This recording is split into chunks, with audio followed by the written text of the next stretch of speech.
Bonsoir et bienvenue pour l'Esprit des Lettres, votre émission consacrée aux livres de religion et de spiritualité que KTO vous propose avec La Procure, où nous sommes ici installés comme chaque mois, et Le Jour du Seigneur. Émission passionnante ce soir, 3 livres puissants, 3 livres originaux, un peu hors normes, qui vont parler de la France, qui vont parler de la vie, qui vont parler de l'Évangile. Denis Moreau, bonsoir. Bonsoir. On ne vous présente plus, vous êtes un habitué de ce plateau et merci d'être fidèle. Merci aussi de votre production. Vous êtes professeur de philosophie à Nantes et vous étiez venu l'an passé déjà pour un livre qui s'intitulait « Comment peut-on être catholique ?» C'était très intéressant. Et vous revenez toujours au Seuil, l'éditeur, avec un ouvrage très original. Nul n'est prophète en son pays. Vous aurez reconnu des citations de l'Évangile. Sous-titre du livre, Ces paroles d'Évangile aux origines de nos formules familières. Donc, c'est une sorte de plongée dans les phrases prononcées par le Christ. Il y en a quasiment une petite centaine. C'est un festival de mots, mais aussi de culture, d'approfondissement, de théologie, de mystique. On rit aussi, on rit même beaucoup, parce que vous savez conjuguer le sérieux de l'étude, mais aussi l'humour. Donc c'est un petit bonheur, je crois qu'on peut le recommander à mettre dans toutes les mains, même les plus exigeantes, parce qu'on découvre des choses vraiment intéressantes, comme les plus novices, parce que ce livre est très, très accessible, permet d'entrer sans peine, dirions-nous, dans le mystère divin.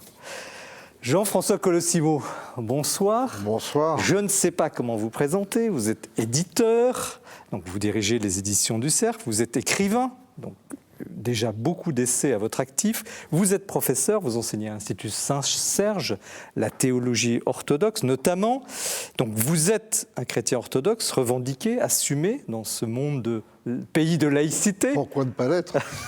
On va en parler tout à l'heure. Et justement, cette laïcité est au cœur de votre ouvrage, dont le titre est sobrement intitulé « La religion française », couverture très, très impressionnante, où vous déroulez une sorte de fresque absolument foisonnante de l'histoire de France, sous l'angle des relations tumultueuses entre l'État, enfin, quand il était une royauté, la République et l'Église, autour de la question du pouvoir, la séparation de pouvoir, donc la question de la laïcité notamment. C'est absolument magistral, éclairant, et l'on comprend que la laïcité n'est pas tout à fait la dame centenaire de Lola de 1905, mais qu'elle est pluricentenaire, et c'est très très intéressant. Blanche Sterbe, bonsoir. Vous êtes une mère de famille, bienvenue, comme sans doute nos autres invités sont des pères de famille, et vous êtes une femme, vous êtes docteur en pharmacie. Vous avez d'abord travaillé dans l'industrie pharmaceutique et vous êtes actuellement à l'Alliance Vita, vous nous direz ce que c'est tout à l'heure, et vous êtes directrice de la formation et de la recherche.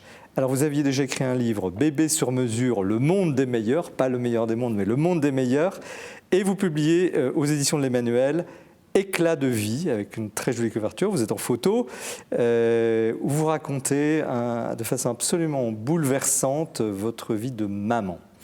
Je dois vous dire, je ne le dis pas toujours, mais là franchement, j'ai commencé le livre un soir très tard et je l'ai terminé le même soir ou le lendemain matin très très tôt ou tard parce que je n'ai pas pu m'arrêter, tellement c'est passionnant, très bien écrit et surtout vous racontez justement que vous auriez pu ne pas être mère, vous l'avez été, c'est un hymne à la vie, c'est écrit avec beaucoup de poésie, ça ne peut pas laisser indifférent. Ce n'est pas un livre militant au sens où vous défendriez une cause, vous parlez de ce qu'est la vie. Voilà. Donc je pense que ça va toucher beaucoup de monde au plus profond, parce que si le livre s'appelle « Éclat de vie », je crois qu'il est éclatant de vie. Voici donc 3 livres, je crois, passionnants, très différents, comme toujours. C'est la richesse de cette émission. Et vous allez, en restant avec nous, évidemment, goûter ce débat, ces ouvrages avec leurs auteurs. Nous commençons, comme chaque mois, par l'actualité du libraire que présente notre amie Mathilde Mailleux. L'actualité du livre religieux en ce mois d'octobre, c'est tout d'abord le livre de Lita Basset, la grande théologienne protestante, qui revient ici aux éditions Albin Michel avec un livre fort, un livre choc, Faire face à la perversion. Alors Lita Basset, cette immense théologienne protestante, cette accompagnatrice spirituelle hors pair et aussi cette fine bibliste, eh bien, nous entraîne sur les pas de la perversion dans tous ses états, justement. Eh bien, c'est celle de la pédophilie, de l'inceste ou encore du harcèlement moral ou sexuel. C'est un ouvrage vraiment d'actualité. Mais l'originalité de ce livre réside dans le fait qu'elle nous entraîne eh bien, au cœur des évangiles, car nous le découvrons grâce à elle, Jésus a dû aussi combattre la perversion. Elle nous donne à travers ce livre des clés de compréhension et surtout des clés pour ressurgir spirituellement face à ce mal. C'est un ouvrage remarquable, un ouvrage qui permet de comprendre en profondeur et de se sortir par le haut de ce mal justement. Et si c'était La fin d'un monde de Lou Bémond de Senneville, à présent avec Martin Stephens, qui publie aux éditions Bayard, eh bien un très beau livre, un livre très intéressant sur le projet de loi de bioéthique tout d'abord, car le jeune journaliste de La Croix a suivi les débats depuis le début. Et puis c'est aussi un beau dialogue avec Martin Stephens, ce jeune philosophe chrétien, qui nous amène à comprendre eh bien, quels sont les enjeux justement de cette loi de bioéthique qui vient d'être adoptée. Un ouvrage absolument essentiel. Vie et pensée de Maurice Zindel, à présent, de France-Marie Chauvelot aux éditions Le Passeur. Alors si vous ne connaissiez pas encore la figure de cet immense mystique du XXe siècle, trop peu méconnu, qui est Maurice Zindel, alors je vous invite à découvrir ce livre, car il est écrit par une de ses meilleures biographes.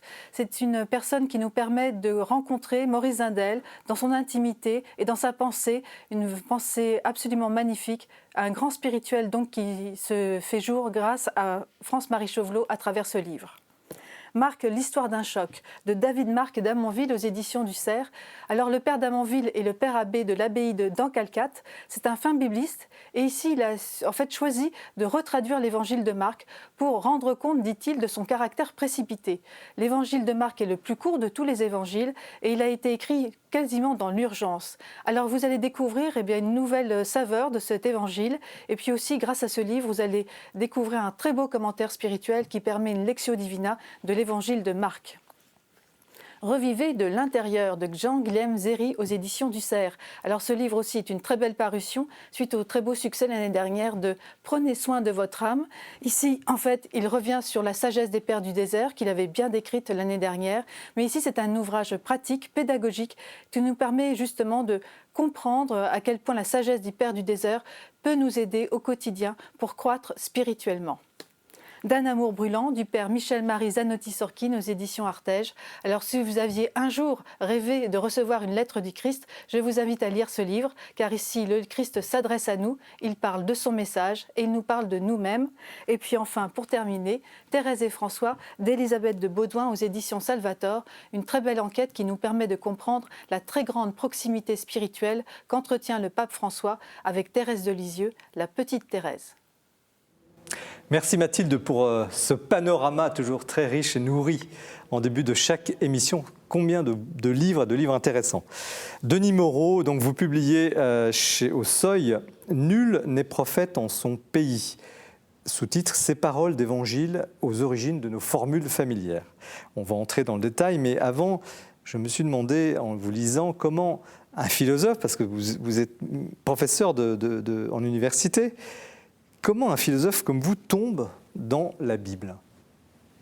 Alors, je suis tombé dedans quand j'étais petit, donc j'ai été éduqué, j'ai reçu une éducation chrétienne dès ma jeunesse, fait que j'ai l'impression que c'est un monde qui a toujours été présent. Alors je revois, en vous parlant, vous voyez, des livres d'images que j'avais étant enfant, puis des choses que j'ai pu lire étant adolescent. Oui, mais là, quand on est professeur patenté, spécialiste de Descartes ou d'autres rationalistes, et que finalement on se frotte à la Bible, c'est quand même pas une démarche banale. Oui, alors Descartes était catholique, hein, ouais, donc il faut le rappeler. Oui, on a l'image du philosophe dans un pays de laïcité où il ne faut surtout pas aller, il ne faudrait pas qu'un philosophe aille se commettre avec des théologiens. Oui, alors moi je me revendique comme philosophe chrétien. Ça fait peur aux gens, mais en fait il ne faut pas. Si je vous dis il y a des chrétiens qui pratiquent le football, ça fait des footballeurs chrétiens et personne n'a peur. Si je vous dis il y a des chrétiens qui pratiquent la plomberie, ça fait des plombiers chrétiens et personne n'a peur. Donc il y a des chrétiens qui pratiquent la philosophie et ça fait des philosophes chrétiens. Il n'y a pas de raison d'être apeuré. Ce qui est peut-être un peu plus compliqué, c'est l'idée de philosophie chrétienne. Parce que si vous vous demandez est-ce qu'il y a une façon spécialement chrétienne de faire de la plomberie ou du football, là c'est tout de suite plus difficile.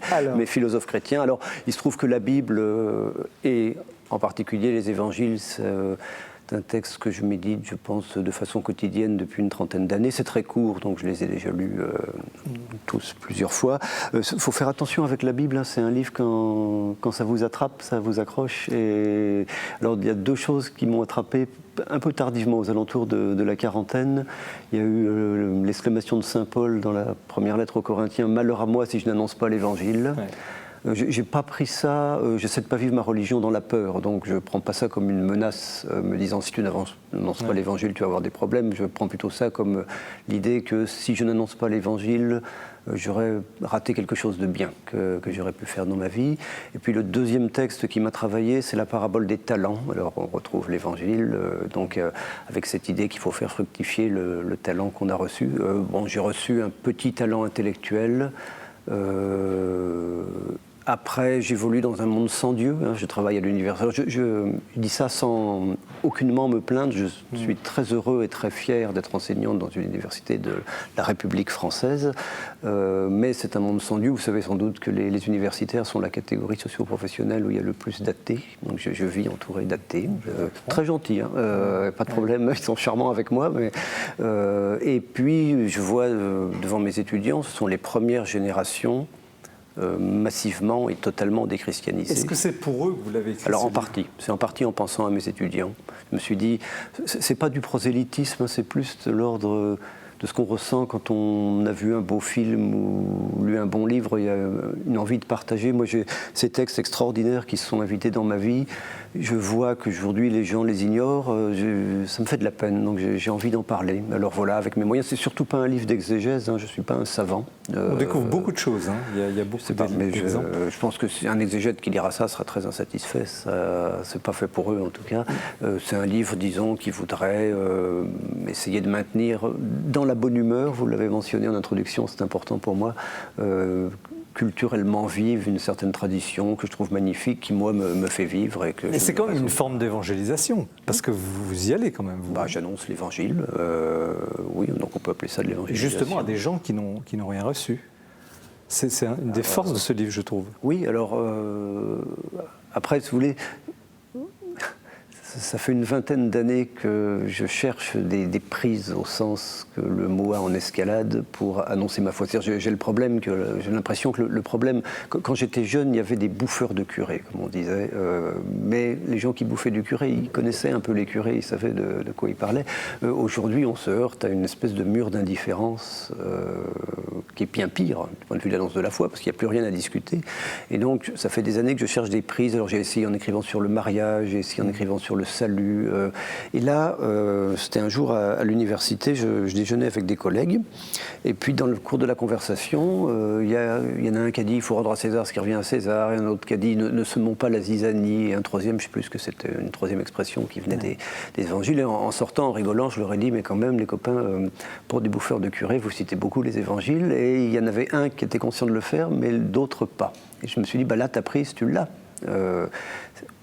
Les gens citent en permanence les évangiles sans le savoir. Alors comment vous avez sélectionné il y a 88 citations. Alors il y a 111 paroles 111, et j'en commande 87. Ah c'est voilà, ça. Bon. Comment vous les avez choisis? Enfin, c'est les phrases évidentes. Vous êtes parti de l'usage courant de la littérature ou vous êtes parti du texte Alors je suis parti du texte. Ça a été compliqué parce que il faut faire attention à ce qu'une certaine familiarité avec les évangiles ne fasse pas prendre comme des choses allant de soi, des choses qui ne vont pas de soi. D'un autre côté, j'avais envie d'être exhaustif, donc en fait j'ai fait des tests, j'ai fait des listes, et puis j'ai passé ça à mes collègues à la fac, alors en essayant de bien prendre des athées, des gens qui avaient été au catéchisme, des gens qui n'y étaient pas allés pour... Et puis j'ai fait des croix en voyant ce que les gens connaissaient ou ne connaissaient pas. Ouais. Et puis alors pour chaque phrase, vous avez fait une explication exégétique simple, accessible, on comprend le sens, les mots employés, puis vous allez chercher aussi des usages dans la littérature ou dans les chansons rock, parce que vous aimez le rock. Alors oui, on peut couper le livre en 6e, si vous voulez. Il y a un 6e qui est vraiment génial, mais c'est pas de moi, ce sont les évangiles. Vous êtes désespérément modeste. À chaque fois, c'est pareil. C'est de Jésus-Christ et de ses évangiles, ça c'est vraiment génial. Il y a un autre 6e qui est vraiment très bon, c'est la fin de chaque chapitre où j'essaie de donner des citations qui sont souvent prises à des grands auteurs de la littérature, Hugo, Balzac, etc., mettant en scène les évangiles. Et puis il reste les 4 autres 6e qui sont de moi. Alors là, c'est pas à moi qui appartient de juger si c'est bon ou si ça ne l'est pas, mais donc c'est une espèce de commentaire qui se veut à la fois simple, parce que je restitue le sens ordinaire des expressions, et ouvrant un peu sur quelques considérations théologiques, parce qu'on ne se refait pas, comme vous l'avez rappelé. Quelle est la citation, votre citation préférée? C'est la dernière, garder le meilleur pour la fin. Alors c'est issu du récit des noces de Cana qu'on trouve au début de l'évangile de Jean. Je ne sais pas s'il est utile pour un téléspectateur de l'Esprit des Lettres que je rappelle le récit des noces de Cana. Non, je pense qu'on va considérer que c'est connu. Donc j'aime beaucoup ce texte, d'abord parce que j'y vois alors le récit d'une crise conjugale surmontée. C'est un texte qui est en 3 temps. Il y a la noce, le mariage avec du vin, tout se passe bien, c'est la fête. Et puis le vin vient à manquer, c'est le moment de l'eau, insipidité, tristesse. Et donc on voit le couple qui bat de l'aile, etc. Et j'ai écrit aussi sur le mariage. J'en ai vu beaucoup des couples lâchés dans ces moments-là. Et il y a un 3e temps, Jésus intervient. Et le second vin est encore meilleur que le premier. Et donc c'est une sorte pour moi de message d'espoir à l'usage des couples qui traversent une passe difficile. Ça dit ne baissez pas trop vite les bras, un renouveau est possible. Voilà. Et d'ailleurs, justement, un des intérêts du livre, c'est qu'il se lit aussi comme un livre de méditation. On peut prendre ici et là une citation, la lire un peu, et vous ouvrez aussi à la méditation. Et donc, de ce point de vue, je pense que ça peut toucher beaucoup de monde. Il y a quand même des citations, alors tout à l'heure on interrogera Jean-François Colossimo là-dessus, mais il y a des citations qui ont changé l'histoire quand même. L'histoire de l'humanité, non? Qui ont orienté la pensée. Les citations du Christ, je sais pas, le rendez à César. Alors le rendez à César, c'est compliqué, hein, parce qu'il y en a quand même beaucoup qui se sont démonétisés, c'est-à-dire qui avaient un sens théologique très fort dans la bouche du Christ, et puis qui sont devenus, qu'on trouve aujourd'hui dans les pages roses du Petit Larousse, de la sagesse des nations, on peut, je sais pas... beaucoup d'appelés, peu d'élus. Ça a un sens eschatologique dans la bouche du Christ. Il est question du paradis ou de l'enfer. Et moi, je dis ça en début d'année quand je prépare mes étudiants à l'agrégation de philosophie. Donc, ça a beaucoup perdu de son sens. Après, il y en a quelques-unes qui ont marqué l'histoire. Oui, la plus typique, c'est peut-être rendre à César ce qui est à César et à Dieu ce qui est à Dieu, où l'on peut voir, alors Jean-François Colossimo, quelque chose comme une préfiguration de ce qui, bien longtemps après, deviendra la laïcité. Mais vous voyez, dans l'usage ordinaire, cette citation, elle a été tronquée. Aujourd'hui, quand les gens en parlent, ils disent « rendez à César ce qu'il y a à César », donc rendez à chacun son dû, mais Dieu, on l'a oublié. Justement, c'est justement la question que je voulais poser, parce que les chrétiens, ils trouvent le sens, évidemment, qu'ils cherchent, mais au fond, c'est que vous dites, ces citations, vous dites, elles sont démonétisées, dévalorisées. Est-ce qu'elles peuvent avoir, c'est un peu le sens peut-être de ce livre, tout de même, est-ce qu'elles peuvent conduire, est-ce que finalement cette littérature, parce que c'est une forme de littérature, peut conduire au mystère? Je veux le croire. Pour une personne assez étrangère, alors, pas familière. Bon, on n'a jamais converti personne avec un livre, c'est le bon Dieu qui fait le travail quand même, donc je ne pense pas que je vais provoquer des masses de conversion avec ça. Après, si vous voulez, il y a 2 façons de prendre les choses. Bon, les évangiles ne représentent pratiquement plus rien pour la majorité de nos contemporains. Il reste ces phrases. Alors, qu'est-ce qu'on fait? On peut râler. Et les catholiques français sont souvent assez forts pour ça. On dit c'est nul, les étudiants ne savent rien, les gens sont complètement déculturés, etc. Je ne suis pas sûr que ce soit très intelligent. Ça me paraît même contre-productif parce que les gens n'aiment pas se faire enguirlander, en fait, tout simplement. Donc, autre solution, on essaie de se réjouir de ce qui reste. Ces quelques traces d'évangile dans la langue française sont comme des petites braises. Puis moi, je les prends et je souffle dessus.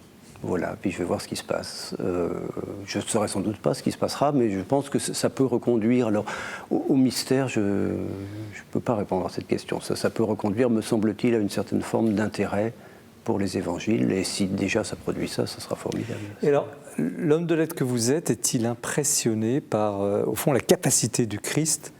Je pense un petit peu au pape François aussi, que c'est cette capacité en quelques mots, à saisir une situation, à rendre une problématique, à poser un problème, à apporter une solution en 3, 4, 5, 6 mots, 10 mots. C'est quand même rare, non? Il était vraiment très bon.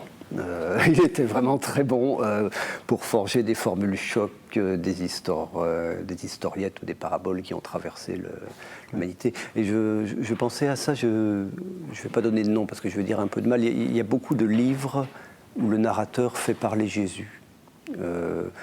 Et c'est quand même toujours très décevant par rapport aux évangiles. On se rend compte qu'il y a quelque chose d'extrêmement puissant qui traverse ces textes. Alors moi, j'y vois la parole de Dieu, on peut y voir celle, plus modestement, d'un homme remarquable, mais oui, il y a une capacité à séduire et à susciter l'intérêt, y compris, alors, par pépites, chez les philosophes. Les évangiles ne sont pas un livre de philosophie au sens où ça préfère l'image au concept, mais il y a quelques formules choc. Moi, celle que je retiens et qui guide ma vie, c'est dans l'évangile de Jean, c'est « la vérité vous rendra libre ». Ça, c'est quand même une thèse de philosophie extrêmement forte et très belle et qui, aujourd'hui, nous donne à réfléchir parce que ce n'est pas la conception de la liberté que les gens se font généralement. Jean-François Colossimo, comment vous recevez un livre comme ça? Vous êtes habitué, vous êtes théologien? Non, moi je dis c'est une entreprise magnifique qu'a accomplie Denis Moreau. Parce que vous voyez, même d'un strict point de vue plus politique, le mot nation, ça veut dire le mot naissance. Et donc à la naissance, parce que depuis le drame de Babel, on est tous dans la finitude, on reçoit une langue. C'est cette langue qui va nous permettre d'habiter le monde. N'est-ce pas? On parle le monde, ne serait-ce que par les comptines, les chansons maternelles, la voix maternelle, on entend le monde et on le parle avant de le penser. Et alors, il y a toute cette idée qui est déjà chez Aristote, c'est qu'il faut être éduqué dans les hymnes, les cantiques et les proverbes. Et les proverbes, c'est très très important. Il y a deux grandes figures du XXe siècle, Pierre Boutan et Alexandre Solzhenitsyn, qui accordaient une dimension. Pour eux, en fait, la vie du peuple, le verbe dans la chair historique du peuple, c'était les proverbes. Il y a verbe dedans d'ailleurs. Hein, c'est véhicule de sagesse, véhicule de... Plus que ça, c'est une infusion du verbe dans le peuple. C'est plus qu'une sagesse, parce que certes les proverbes dégagent une sagesse, mais donc c'est tout ce rapport entre aussi le culte et la culture. Avant qu'on ait une culture, on a eu un culte. Ce que les gens n'ont pas compris au XXe siècle, c'est que lorsqu'ils se réjouissaient parfois certains de ce que le culte disparaisse, ils ne se rendaient pas compte qu'en fait, la culture allait aussi à un moment disparaître. C'est ce que décrit Denis Moreau avec ces étudiants qui d'un coup n'entendent plus rien de proverbes qui étaient évidents pour tout le monde. Alors moi, je trouve ce livre magnifique. Il est magnifiquement commenté. D'ailleurs, je trouve qu'il a un peu tort, parce qu'il ajoute modeste. Ses explications valent bien les citations qu'il fait de grands auteurs ensuite. Bon, donc là, on fait crédit de sa modestie, mais bon, ses commentaires sont extraordinaires. Et c'est vrai que ça montre qu'en fait, et si vous me permettez, c'est juste cette expression, un peuple sans proverbes, c'est un peuple d'une tristesse infinie, quoi. Et ces proverbes sortent de l'Évangile, de la bouche de Jésus. C'est cette infusion extraordinaire. Même si la France a été un pays très tourmenté d'un point de vue religieux, je dirais, on ne refait pas le match. C'est-à-dire que si demain on veut des enfants qui parlent français, eh bien, il faut leur raconter des cantiques, des hymnes. Il faut leur faire apprendre des proverbes et leur en donner le sens et l'origine. Comme on devrait leur faire apprendre, et là-dessus on a quand même un ministre de l'Éducation nationale qui est plus raisonnable que beaucoup d'autres, comme il faut rétablir le par cœur. Alors Blanche Oster, vous êtes mère de famille, mais c'est vous, c'est pas seulement la mère de famille, puisque là Jean-François Colossimo évoque cette question d'éducation. Comment vous avez reçu ce livre, vous l'avez goûté, Je l'ai reçu comme un cadeau, vraiment très inattendu. Je ne m'attendais pas du tout à ça, donc j'ai découvert avec beaucoup de plaisir. Et le mot qui m'est venu, alors je ne l'ai pas lu, voilà, dans la continuité, j'ai picoré dedans selon les citations qui me parlaient, qui me donnaient envie j'avais envie de les creuser. Et le mot qui m'est venu, c'est ressourçant, parce que déjà ça va à la source. dans le travail autour de l'Évangile. Et puis toutes les explications que vous en donnez de vous, et aussi les compléments extrêmement intéressants de la littérature, même parfois très contemporaine, j'ai trouvé ça extrêmement nourrissant.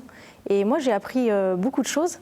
Et j'ai eu quand même la surprise de découvrir que la première que vous mentionnez, je l'ai dans mon livre aussi. J'en ai plusieurs en fait, à vrai dire, dans mon livre. Voilà, Donc c'est quelle citation vous vous souvenez? Alors il y a avec l'Esprit Saint, une étagère qui tient par l'action de l'Esprit Saint, par l'opération du Saint-Esprit, pardon, l'opération du Saint-Esprit. Et puis il y a aussi la graine de foi en fait, et qui déplace les montagnes. Et on se demandait si ça avait changé le monde. Moi je pense que oui, mais aussi de manière très personnelle chacun. Enfin, je pense qu'on a tous des citations d'évangile qui nous habitent particulièrement. Et moi, celle-ci, c'en est une qui m'habite profondément. Cette graine de foi, d'ailleurs, j'en témoigne. Là, vous l'avez un peu évoqué, Jean-François, mais je vous pose la question, Denis Moreau. Il y a quelque chose, et c'est toute la thématique de l'écrit, le mot écrit, et puis l'esprit des lettres, si vous permettez, la parole, on dit la parole de Dieu. On dit, l'Église dit, c'est la parole de Dieu. Avec cette décharge profonde, lente, qui vous pénètre, que vous mangez, que vous méditez, qui vous habite, qui revient. Qu'est-ce que c'est le mot écrit et qu'est-ce que c'est la parole de Dieu? Où est-ce que... Ça, c'est une question très compliquée que Platon se posait déjà avant même Jésus-Christ. Non, c'est aussi la question du rapport de la parole et de l'écriture. Oui, il y a dans la parole une forme de vivacité. J'ai des intonations, etc. À partir du moment où j'écris, ça se pétrifie, ça circule. Et néanmoins, elle a une décharge, cette parole, même lue. Parce que là, on lit vos textes, on lit les textes de l'Évangile. Ça peut, vous venez de le dire, vous marquer à vie. Donc, où s'arrête le mot écrit, où commence la parole de Dieu? Jean-François? Non, vous savez que c'est une hérésie de dire que nous serions une religion du livre. C'est une catégorie qui appartient à une autre religion, tout à fait respectable, l'islam. Nous ne sommes pas une religion du livre. Nous sommes une religion de la parole, du verbe incarné. C'est-à-dire que même quand cette parole est portée par écrit, ce qui compte, c'est la rencontre personnelle avec celui qui profère. Celui qui dit « je suis la voie, la vérité et la vie ». Donc même quand c'est écrit, si vous ne l'entendez pas lui, dans ce cas-là, c'est lettre morte, en quelque sorte. Et moi, je voudrais dire quelque chose à Denis Moreau, si vous me permettez. Alors, est-ce que c'est une malice de l'auteur ou une malice de l'éditeur? C'est un peu quand même contre-prédictif. Nul n'est prophète en son pays. On vous souhaite d'être prophète dans votre pays quand même. Tu vois, voilà, le titre est pas... Anticiper des ventes décevantes. Ouais. Il est encore trop modeste. On va convoquer votre éditrice. Non, parce qu'on vous souhaite vraiment d'être prophète. Et encore une fois, je crois que c'est une manière aussi très douce de redécouvrir, en fait, cette force de l'Évangile par des choses qui apparaissent effectivement aux gens totalement anecdotiques, voire quotidiennes. En fait, c'est ça votre ambition. Oui. C'est un peu un électrochoc face à l'amnésie, quoi, de leur dire, au fond, vous en savez déjà un peu plus que ce que vous pensez. C'est un peu de l'anamnèse, quoi. Voilà, en partant des gens tels qu'ils sont, sans les violenter, mais en montrant qu'à partir de ce qu'ils savent encore des évangiles, on peut redéployer quelque chose. Mais rebondissons quand même sur la question du titre, c'est un excès de modestie encore un, Denis Moreau. Non, alors en fait, ça c'est parce que c'est vrai que nul n'est prophète en son pays, on peut se dire, bon, bah, c'est malicieux. Vous voulez que je vous raconte le titre? Allez-y. Alors, le titre, au départ, je voulais appeler ça Parole d'évangile. L'éditeur m'a dit, c'est pas un bon titre, c'est trop abstrait. Donc, il faut mettre en titre une vraie parole d'évangile. Et là, j'en ai cherché une dont j'étais absolument sûr que tout le monde la connaissait. Qui puisse faire sens comme titre de l'ouvrage. Et donc, je n'avais 3 ou 4 sur ma shortlist, je ne me souviens plus exactement lesquels. Mais j'ai mis celle-là, effectivement, en disant c'est amusant comme titre de livre, parce que, alors je n'ai pas dit, comme tout à l'heure, j'ai été un peu rapide, mais au cas, mais il dépend de nos spectateurs qui n'en aillent autrement, mais au cas où ça se vendrait mal, ça fera une explication. Voilà. Il a tout prévu. Qu'est-ce que vous en pensez, Blanche Terme? Du titre? Oui. Moi, il me parle énormément. Pourquoi? Parce que ça fait partie des paroles d'évangile que j'utilise, voilà, parce que moi, j'ai vécu plusieurs fois ce sentiment de ne pas être prophète dans mon pays. Donc ça m'a beaucoup parlé, mais moi j'ai creusé les autres citations, mais moi je le trouve particulièrement bien choisi. Je pense qu'on est nombreux à avoir connu ça, dans sa propre famille. Parfois on veut expliquer quelque chose et on ne se sent pas compris. Et au fond c'est très... Alors, ça pose très éclairant. une grande question aussi, on a déjà parlé avec vous pour d'autres livres de Moreau, la question de la culture chrétienne, on sort du cultuel et on passe dans la culture chrétienne en France. Et je pose la question à Jean-François Colossimo, où en est-on aujourd'hui de cette culture chrétienne ? On sait à peu près l'état des lieux de la pratique religieuse, mais est-ce qu'il subsiste, et Denis Moreau pourrait en être, et vous aussi, vous tous les trois évidemment, des exemples, des gens qui portent une culture chrétienne au-delà justement du cercle des pratiquants. Vous savez, je crois que c'est peut-être quelque chose une chose avec laquelle vous serez d'accord, Denis Moreau et vous-même. Il faut se souvenir que Jacques Lang, qu'on ne va pas prendre pour un parangon quand même de catholicisme militant, avait demandé à Régis Debray un rapport sur l'enseignement du fait religieux à l'école.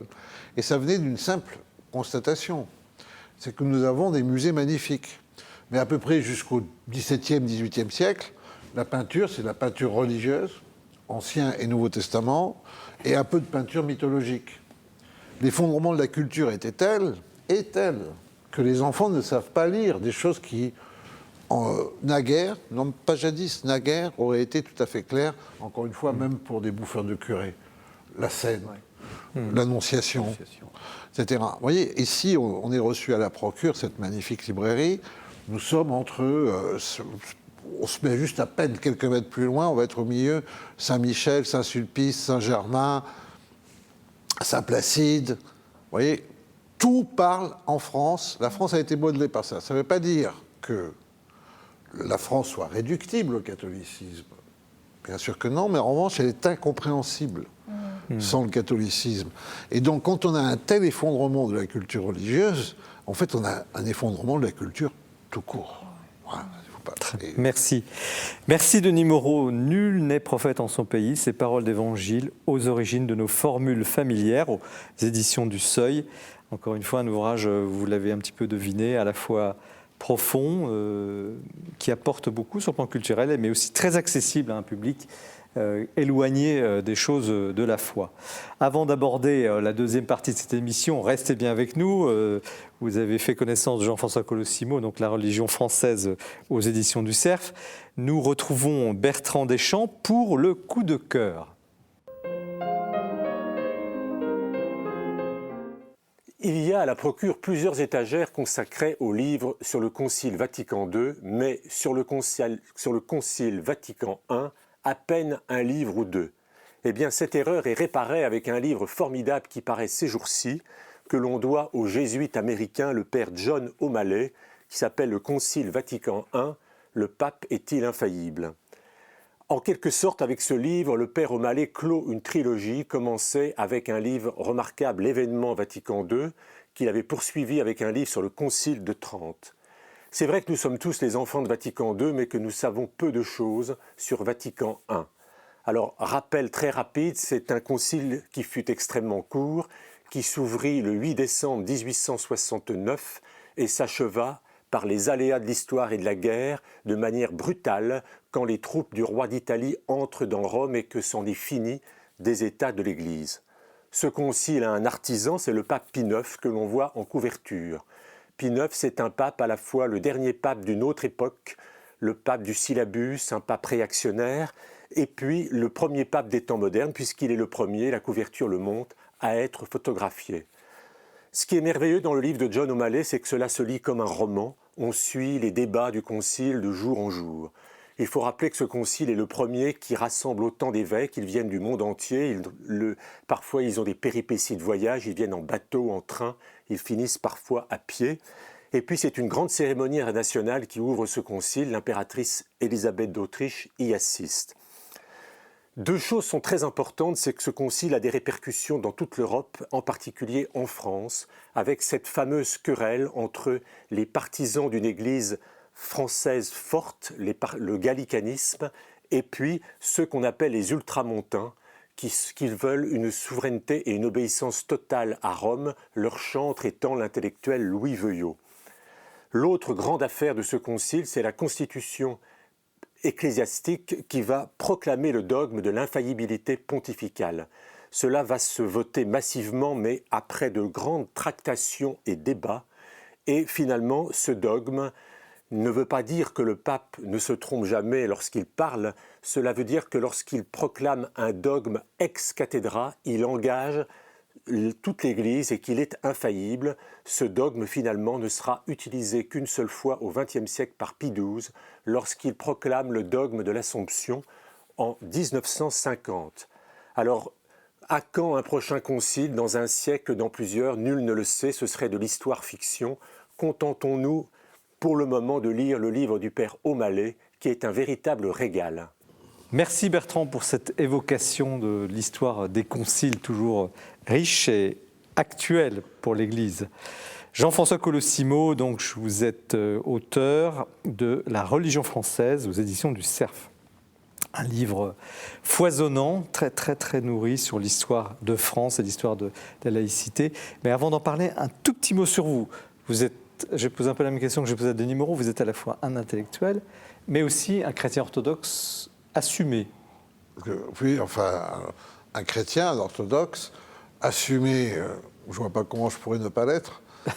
Dans le contexte laïque, où tout le monde, ce que disait Denis Moreau tout à l'heure, où on a parfois un peu peur de dire que l'on est chrétien. Si vous me permettez, justement, je voudrais déjà faire une distinction dans un contexte très sécularisé. Je ne suis pas sûr que laïcité et sécularisation, sans faire trop de complexité, on va y revenir, ça soit exactement la même chose. La laïcité, c'est une pratique d'État, la manière dont une nation peut vivre le fait religieux et de la manière dont l'État s'organise par rapport aux religions. Enfin, on va y revenir. Ouais. La sécularisation, c'est véritablement quand, en fait, on continue à vivre sur des idées théologiques et on ne s'en rend plus du tout compte.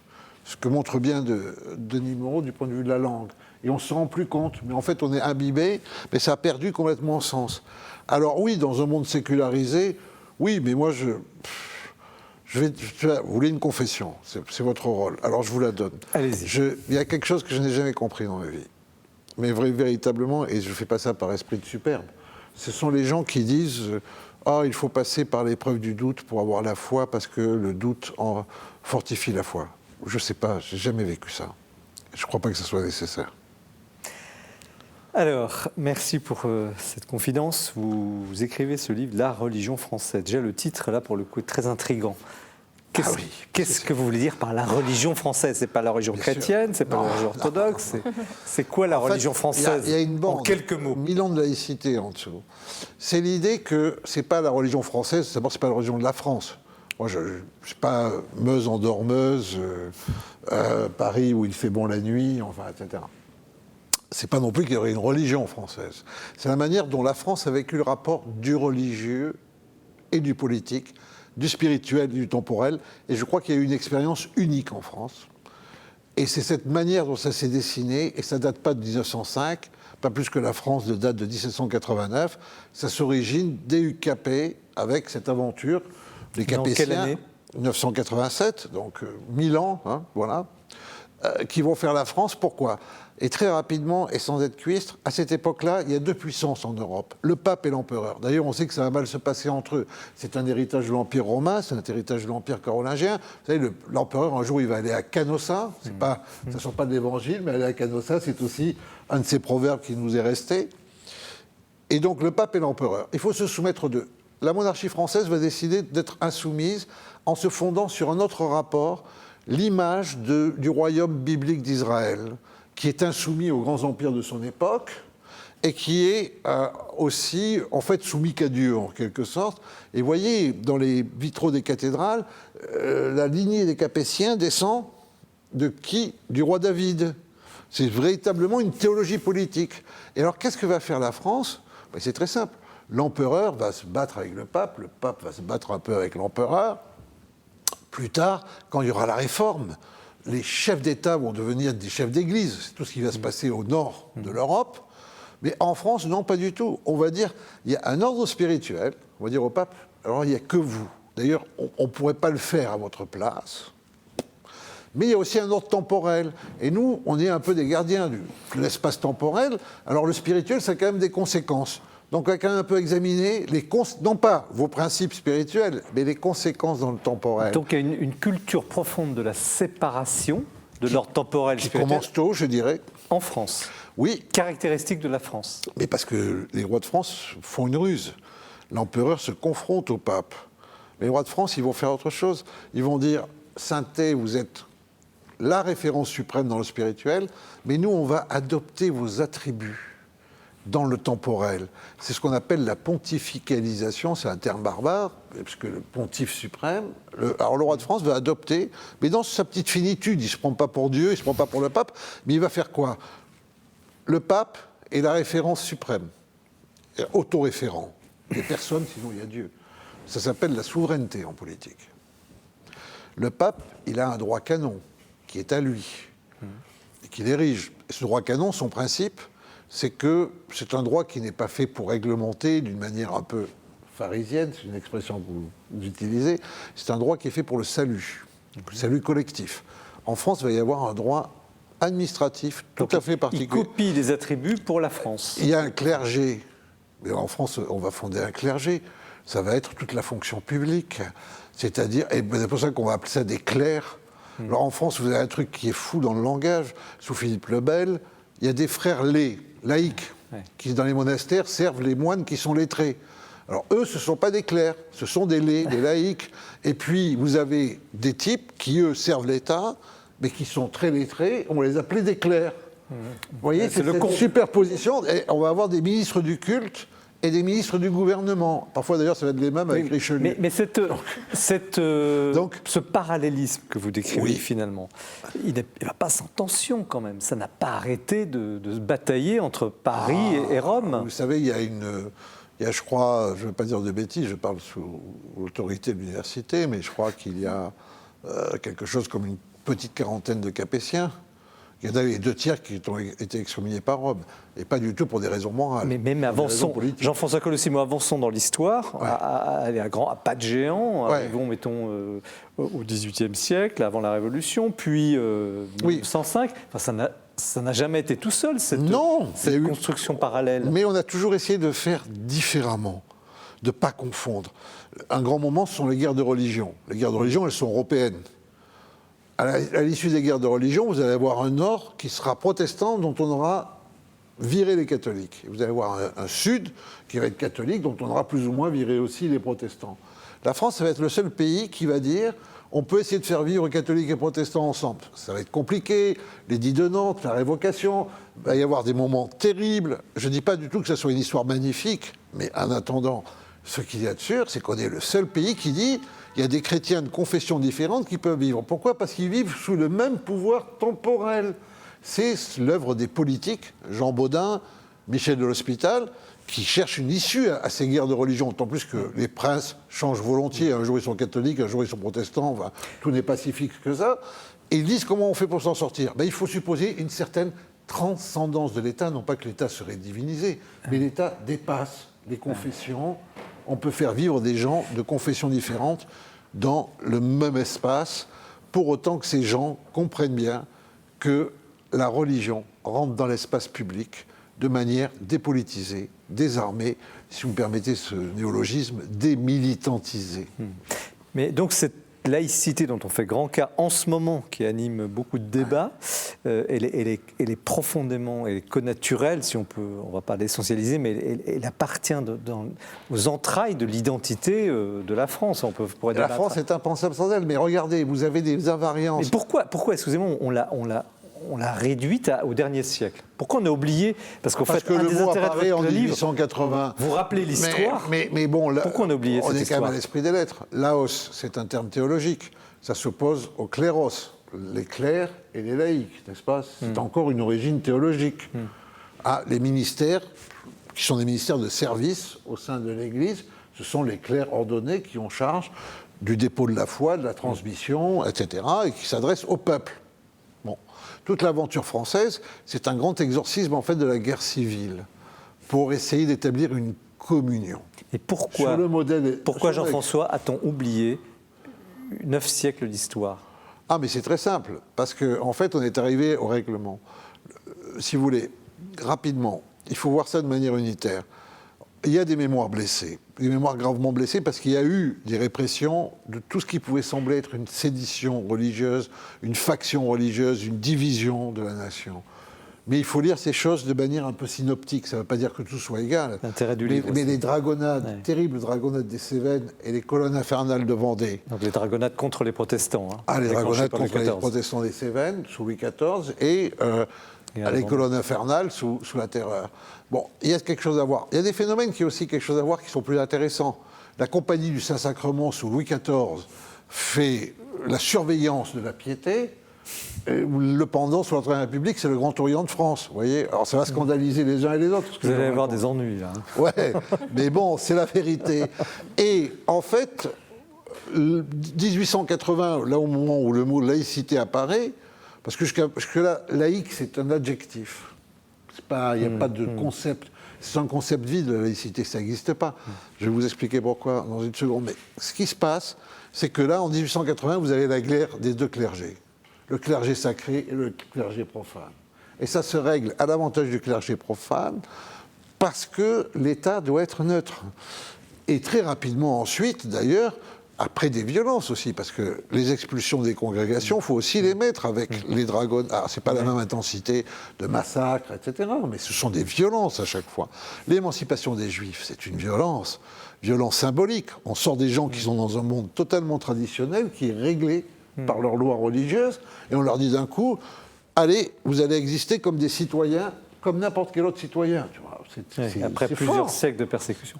Mais Alors, qu'est-ce qui s'est passé? C'est qu'on ne sait plus ce que ça veut dire, parce qu'en fait, on était arrivé à une laïcité qui était inscrite dans la Constitution, 4e puis 5e République, il n'y avait pas de problème.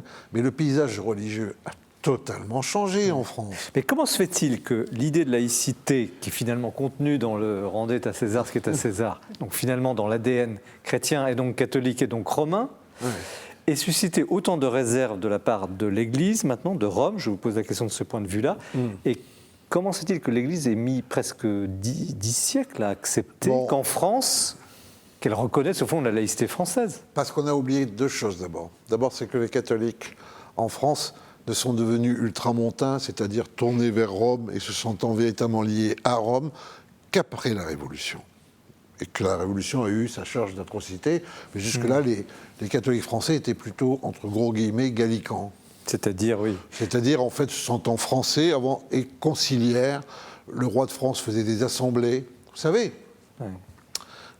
Et le pape était un peu loin, il était un peu italien. Et bon, de ce point de vue-là, donc, il y a eu quand même un gros changement. Le deuxième point sur lequel je pense que l'Église a eu un problème, je dirais, plutôt que de voir effectivement les violences qui ont été réelles, qui ont été exercées par l'État, par un État outrancier, mais en même temps un État outrancier, mais on était dans une lutte d'ombre, vous comprenez? C'était ça la Troisième République. Le petit père Émile Combes, il avait fait le séminaire, il avait fait ses 2 thèses. Il se déclarait en fait spiritualiste. Simplement, il ne voulait plus de ce christianisme qu'il avait mal aimé. Ferdinand Buisson, c'était un protestant exemplaire jusqu'à ce qu'il devienne, en fait, se tourne vers la religion.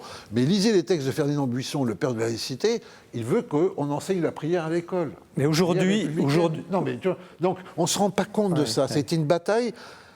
Et dans cette bataille, je crois que ce qui est très important, c'est la Troisième République, de manière un peu moins folle que la terreur et le culte de l'aide suprême, s'est dit... pour avoir la totalité du pouvoir, il faut déchristianiser, mais on va inventer une religion civile. Alors vous avez eu... alors c'était pas une religion quand même formidablement inventive. Le catéchisme républicain, le mariage républicain, les funérailles républicaines, le Panthéon, qui est une église décapitée de ses croix, qui n'a jamais dont on vraiment fait un marché, temple. ce que vous expliquez, mais qui est nécessaire.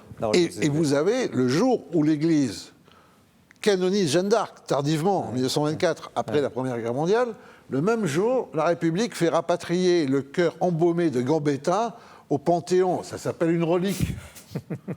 Donc, alors, si voilà. vous voulez, on n'en sortait pas. C'est Il fallait foisonnant. arrêter cette guerre. On n'en sortait pas. C'est foisonnant, ça qu'il Jean-François faut Colossimo, et on aime votre passion parce que vous nous faites Non, mais on n'en sortait pas. Donc, vibrer il fallait la paix civile. On l'a eu. sur un sujet un peu difficile là ici. Alors, je voudrais avoir l'avis Mais aujourd'hui, de tout a changé. Blanche Streb. Comment vous avez reçu ce livre? Vous avez sans doute appris beaucoup de choses. Qu'est-ce qui vous a marqué? J'aurais utilisé le même mot que vous, foisonnant. C'est vraiment foisonnant. À chaque page, c'est d'une richesse incroyable. On sent vraiment votre amour de l'histoire. Et évidemment, j'ai appris énormément sur l'héritage qui nous a amenés à cette conception un peu moderne de la laïcité. Donc moi, j'ai vraiment beaucoup appris. Et au-delà de l'amour de l'histoire, on sent aussi un amour de la France. Et moi, ce que j'ai trouvé vraiment très nourrissant dans cet énorme travail que vous avez fourni, c'est que, et vous avez utilisé le mot communion à l'instant, et en fait, il en ressort, au-delà des énormes souffrances, épreuves, de tout ce qu'on a traversé, quelque chose de l'âme de la France, de la vocation particulière de la France, à laquelle vous rendez vraiment un bel hommage, et ça m'a beaucoup éclairé. Denis Moreau, le philosophe. Alors, Comment il reçoit ce livre? Alors moi, ça m'a vraiment beaucoup intéressé. Vous êtes très savant. Non. Si. Allez, Alors, vous n'avez pas manqué de modestie. Et en plus, alors, ce qui est vraiment J'espère un bon divulgateur. Ouais. Ce qui est formidable pour quelqu'un d'aussi savant, et alors là c'est un universitaire qui vous parle, c'est qu'il n'y a pas de notes de bas de page, donc il y a un vrai confort de lecture, je trouve, par rapport... On aurait pu imaginer le même ouvrage avec 5 ou 6 notes par page, là elles n'y sont pas, donc ça se lit très bien. Alors moi j'ai beaucoup appris, parce que c'est un côté chevauché fantastique, Oui. c'est une traversée de l'histoire de France Saga, tout à fait extraordinaire. En fait, je me rends compte à quel point je suis ignorant, parce que je pense tout ce dont vous parlez, il y a peut-être 50 ou 60 ans que je connais à peu près au XVIIe siècle, et sinon pour le reste j'ai tout découvert, donc j'ai beaucoup appris. Je me rends compte à quel point à la fois donc, ce que je croyais un peu naïvement être assez récent, à des racines lointaines. J'ai beaucoup appris, j'ai trouvé vraiment remarquable les pages de mise au point sur le concept de laïcité, qui sont tout à fait lumineuses et qui montrent bien à la fois la richesse et la profondeur de la chose. Et alors, on n'en a pas parlé, il y a des pages inaugurales sur Avignon. Ah bah oui. Mais là, je ne voulais pas trop déflorer le bouquin. Ah oui, mais alors... Mais on pouvait le dire, allez-y. On peut le dire. C'est une ville que je connais un tout petit peu. Je me suis dit, la prochaine fois que j'y vais, Où vous êtes né, je pars avec le Colossimo à la main et Voilà, je refais le parcours parce Il y a que... combien 40 pages Ouais, c'est la première part. Une C'est soixantaine. 60 pages, oui, 60 quasiment pages. 60 pages où vous racontez votre ville. Bah parce que c'est le pape et le roi. voilà, C'est le palais des papes et C'est- la tour du roi. c'est merveilleux. Philippe le Bel. Oui. C'est Alors voilà, c'est oui. résumé. Vous parliez de points d'accroche. Effectivement, on entre dans ce livre un peu époustouflé par cette évocation. Mais alors, il y a une petite phrase que j'ai repérée à la page 262. « La France ne peut obérer le catholicisme », comme si c'était au fond une constante. Alors ça rejoint un peu la fin de ce que vous disiez. Et aujourd'hui, demain, vous qui nous regardez, vous aimez évidemment la France, vous aimez l'Église, vous ne regarderiez pas si ce n'était pas le cas, vous aimez réfléchir à ces sujets-là. Et Jean-François Colossimo, malgré toutes ces batailles, on ne va pas revenir sur le sujet, mais aujourd'hui, demain, qu'en est-il, quoi? Il y a eu une forme de réconciliation. Non, je crois que le paysage religieux a complètement changé depuis les années 1960. Les confessions historiques ont changé. Le catholicisme a changé évidemment sous l'effet de Vatican II et puis du passage de l'Église sociologique à l'Église vécue. Le judaïsme français a changé avec l'arrivée des séfarades d'Afrique du Nord, qui n'est pas du tout le même judaïsme, enfin c'est le même judaïsme, mais dans la coloration, dans l'esprit, dans la piété, n'est pas le judaïsme ashkénaze. Le protestantisme français a changé.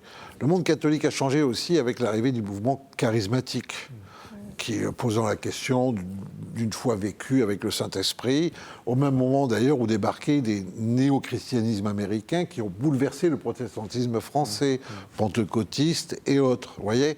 Et puis il y a eu de nouvelles religions. Alors il y a ces néo-christianismes et puis il y a l'islam, évidemment, et la visibilité de l'islam. Encore une fois, moi, je ne veux pas qu'on fasse une crispation là-dessus, parce que les néo-évangéliques, je préfère les dire néo-évangéliques, parce qu'il y a un évangélisme français très ancien, 19e, je peux me faire engueuler à la sortie des émissions par nos chers frères protestants, donc il y a ça. Il y a les néo-évangéliques qui ne veulent plus qu'on enseigne Darwin à l'école. C'est aussi une atteinte à notre... Il n'y a pas que l'islam. Mais vers quoi allons-nous ? L'islam est en crise universelle et planétaire. Vous voyez ? Et donc, à partir de là, il y a effectivement, d'un coup, on déraille. Et en 1989, en fait, un ministre de l'Éducation nationale, Lionel Jospin, décide de ne pas trancher. C'est la première affaire du voile, on est au bicentenaire de la Révolution. C'est les jeunes filles de Creil qui sont très provocatrices. Première affaire médiatisée. Et il se défausse sur le Conseil d'État qui se défausse sur les enseignants, c'est-à-dire sur le bas clergé. C'est comme si l'Église disait au bas clergé, débrouillez-vous. J'allais dire un autre mot. Aujourd'hui, on est en plein dans cette affaire-là. Et malheureusement, on arrive déjà à la fin de ce plateau. Oui, alors, l'Église gardienne, elle se voit le jour où le père Hamel est tué, le jour où l'Élysée chavire, le jour où le ministère de l'Intérieur ne sait plus quoi faire, le jour où le Premier ministre ne sait plus quoi faire, parce qu'on redoute la guerre civile, la guerre des religions. Et ce sont les évêques qui, ce jour-là, assument la République. Ce sont eux qui assument la République, qui font la paix civile, en disant, dimanche prochain, nous ouvrons les églises aux musulmans. Le président Hollande, qui s'était très mal conduit avec le pape François, court à Rome pour dire merci. Et Bertrand Cazeneuve, qui, comme on le dit, a des convictions philosophiques, se rend à Lourdes, certainement pour dire merci à Marie. Est-ce que vous êtes inquiet, c'est la dernière question de ce plateau, parce qu'on aurait pu passer la soirée évidemment à en parler. Est-ce que vous êtes inquiet, vous, sur cet avenir de la France? On a parlé un peu de l'islam, on vient d'évoquer un moment capital. Denis Moreau. Alors, la lecture du livre de Jean-François Colosimo amène à relativiser parce que ça fait quand même 1000 ans que c'est compliqué. Donc après tout, on se dit, bon, c'est vrai que c'est compliqué. Et j'ai trouvé dans le livre, alors la conclusion générale du livre est assez pessimiste de ce point de vue-là. Et puis il y a ces dernières pages où on revoit Avignon comme une sorte de laboratoire de l'avenir et avec une petite note d'espoir, m'a-t-il semblé. Oui, puis parce que je pense à tous les deux clergés qui nous restent, à ce clergé des petits fonctionnaires, ce qu'on appelle les petits fonctionnaires, pas les grands, pas ceux qui visent la carrière, tous ceux qui font tourner ce pays, dans les hôpitaux, dans les écoles, ils sont magnifiques. Et puis il y a aussi ce clergé qui lui est consacré et qui est prêtre catholique, rabbin, imam, qui visite les prisons, les hôpitaux, les lieux de séclusion, les lieux de mort, les lieux de pauvreté. Et on a encore le petit reste d'Israël. On a encore ces deux types de catégories de vocations, de gens qui donnent leur vie pour le bien commun. Alors c'est pas sur le même registre, c'est pas etc. Mais on n'a pas non plus à les mettre en compétition. Ils sont chacun dans son rôle. Vous faites le pari de la convivialité? Non, je ne dirais pas jusque-là. Je fais le pari que... Vous voulez que je vous dise au moins quel pari je fais? Oui. C'est que c'est écrit dans cette histoire-là, c'est que tout va toujours plus mal, à un moment ça va vraiment très très mal, et puis il y a une pucelle ou un connétable qui sort de nulle part, et voilà, et tant que ce miracle-là se reproduira, il y aura une France, et puis le jour où il ne se reproduira pas, je pense qu'on sera quand même à peu près de la fin du monde. Blanche Serre, vous êtes mère de famille là pour le coup, de petits enfants, mais vous aussi vous êtes père de famille. Vous êtes inquiète? Oui, je crois que je peux dire que je suis inquiète, certainement, oui. Alors, mais pas d'une inquiétude qui m'immobilise ou qui me donnerait envie de plus sortir de chez moi. C'est plutôt une inquiétude mobilisatrice, enfin en tout cas on se sent appelé à ressortir. Mais est-ce que le livre de Jean-François Colosimo, donc cette fresque de la laïcité, qui a aussi ses vertus justement d'apaisement, la religion française. Pardon, ça fait plusieurs fois. Mais parce que la laïcité, c'est très. Oui, effectivement. La laïcité, c'est le dernier état de cette longue histoire. En tout cas, cette modalité de permettre à des entités religieuses de vivre ensemble, enfin tenter de vivre ensemble. Est-ce que vous y trouvez quelque chose de, non pas de rassurant, mais peut-être pour cet avenir qui nous attend, parce que demain, vous qui nous regardez aussi, tous des enfants, des petits-enfants. Moi, j'ai vraiment compris que la laïcité était quelque chose à protéger vraiment, cette zone de paix que vous expliquez bien, qui est une zone tampon. J'ai vraiment goûté en fait l'importance en fait de cette particularité qu'on a dans notre pays et qui du coup ce qui m'inquiète, c'est un peu cette fausse conception de la laïcité qui augmente, qui voudrait réduire au silence finalement la parole religieuse. Ça, je trouve que c'est inquiétant, quoi, et que la vraie démonstration de ce qu'est la laïcité, ce que vous faites très bien, c'est essentiel aujourd'hui, je pense.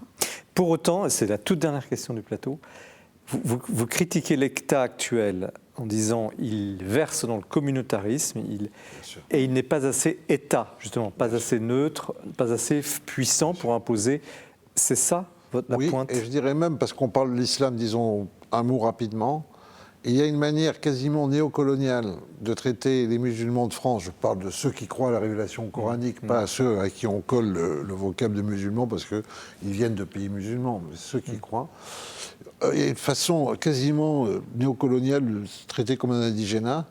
Les musulmans méritent notre respect têtu, véritable respect, parce que c'est une religion. Têtu parce qu'on attend des réponses aussi, et puis parce qu'on pense que peut-être la France pourrait être ce lieu où pourraient être élaborées des réponses, des essais de réponses. À condition que l'État... Qui vaudrait, peut-être pour les musulmans du monde entier, comme les catholiques français ont eu quelque chose à dire au monde entier, les juifs français ont eu quelque chose à dire aux juifs du monde entier, etc. Et par rapport à ça, le principal des missionnaires, c'est l'État. Et ça, vous le dites très bien, c'est l'intérêt aussi de cet ouvrage magistral. Je pense que ce petit débat vous donnera envie d'approfondir cette question qui nous concerne tous. Hein. Donc, La religion française, aux éditions du Cerf, Jean-François Colosimo. Nous poursuivons cette émission. Restez bien avec nous parce que nous allons avoir maintenant une séquence, si je puis dire, peut-être émouvante sur une histoire de vie absolument extraordinaire avec le livre de Blanche Streb, L'éclat de vie, aux éditions de l'Emmanuel. Mais c'est d'abord Jean-François Rode que nous écoutons pour le portrait du mois. Il va dresser un ensemble de livres autour du cardinal Newman, qui a été récemment canonisé. La canonisation de John Henry Newman couronne le développement d'un rayonnement qui ne cesse de s'accentuer. Dans le monde du livre, on peut se réjouir que l'édition française a beaucoup publié les œuvres de Newman, en particulier Grégory Scolari avec les éditions Ad Solem, et la procure s'est beaucoup associée à cette découverte de l'œuvre de Newman. D'ailleurs, j'ajoute un peu en confidence que la procure ajoute aussitôt Newman à ses saints patrons avec enthousiasme. Mais évidemment, cette grande figure d'intellectuel, surtout quand on le voit dans son tableau le plus célèbre, dans la moire de sa soutane cardinalice, peut intimider. C'est pourquoi je choisis d'abord 3 petits livres qui sont de magnifiques introductions à Newman. Si vous n'en preniez qu'un, eh bien je vous conseille Petite vie de John Henry Newman de Kate Beaumont. Kate Beaumont, prêtre de l'Oratoire, est un des meilleurs spécialistes de Newman. Et il raconte donc la palette un peu de tous les talents de Newman.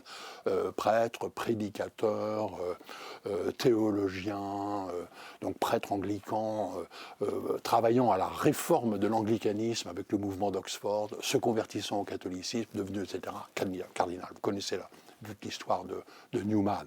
C'est vraiment un très beau livre qui permet de rencontrer Newman. Indispensable peut-être aussi, pour connaître Newman, de Charles Stéphane Dessin, chez Ad Solem, parce que c'est une anthologie de textes même de Newman, des textes courts, bien choisis, et cerise sur le gâteau, et la postface est d'un certain Joseph Ratzinger.